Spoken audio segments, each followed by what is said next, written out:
దయానంద హాస్టల్లో దయలేని పనులు. ఏలూరులోని స్వామి దయానంద సరస్వతి హాస్టల్లో దారుణం. విద్యార్థినులపై వార్డెన్ భర్త లైంగిక దాడి. ఏలూరులోని స్వామి దయానంద సరస్వతి హాస్టల్లో విద్యార్థినులపై హాస్టల్ వార్డెన్ ఫణిశ్రీ భర్త శశికుమార్ లైంగిక దాడి. ఫోటోషూట్ పేరుతో విద్యార్థులను బయటకు తీసుకువెళ్లి వారిని హింసిస్తూ కాళ్ళు చేతులు కట్టేసి అత్యాచారాలకు పాల్పడుతున్నట్లు ఆరోపించిన విద్యార్థినుడు. ఆశ్రమంలో ఉండే విద్యార్థినులకు ఈ కీచకులు పెట్టిన ఇబ్బందులు తాళలేక పోలీసు స్టేషన్లో ఫిర్యాదు చేసిన విద్యార్థినుల తల్లిదండ్రులు. రూమ్ తీసుకొని పాడు చేయడము, బలవంతంగా వద్దు వద్దు అన్న చేతులు కట్టేసి మరి చేస్తున్నాడు.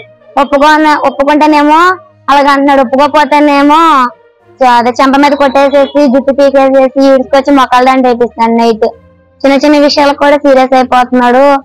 ఏంటో మళ్ళీ ఏంటో మీ బాయ్ ఫ్రెండ్స్ ఉంటే చెప్పండి, అక్కడ తిప్పుతాను ఇక్కడ తిప్పుతాను, ఎదురుకున్న అపార్ట్మెంట్ లో రూమ్లు ఇస్తాను, ఆ రూమ్ లో పంపిస్తే ఈ రూమ్ లో పంపిస్తాను, పోలీసు వాళ్ళతో నేను మాట్లాడి చుట్టూరు కాపలా పెట్టిస్తాను, ఇష్టం ఉంటే చెప్పండి అదని చెప్పి అంటున్నాడు సార్.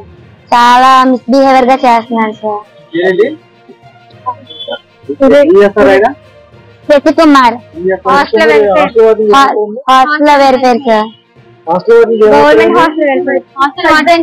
హస్బెండ్ అవుతాడు సార్. హాస్టల్ వార్డెన్ ఫణిశ్రీ, తనకి హస్బెండ్ తన second wife sir. First wife ఏమో మనీశ్రీ చేస్తే రఘుకుమారి, తన ఏంటో ఫోటో స్టూడియో చేస్తే సెకండ్ వైఫ్ ఏమో ఫణిశ్రీ, తన హాస్టల్ వార్డెన్ గా పెట్టాడు. వాళ్ళ హస్బెండ్ ఏంటో శశికుమార్, కేర్ టేకర్ అంటే లావణ్య వాళ్ళ మేనకోడలు సార్. వాళ్ళ కింద పనిచేసే జ్యోతి ఏంటో మాయ మాటలు చెప్పి తీసుకెళ్ళింది సార్. వాళ్ళ అక్క ఏంటో ఇక్కడ ఐస్ చేస్తా ఉంటాయి సార్ పిల్లల్ని. బాపట్ల తీసుకెళ్ళి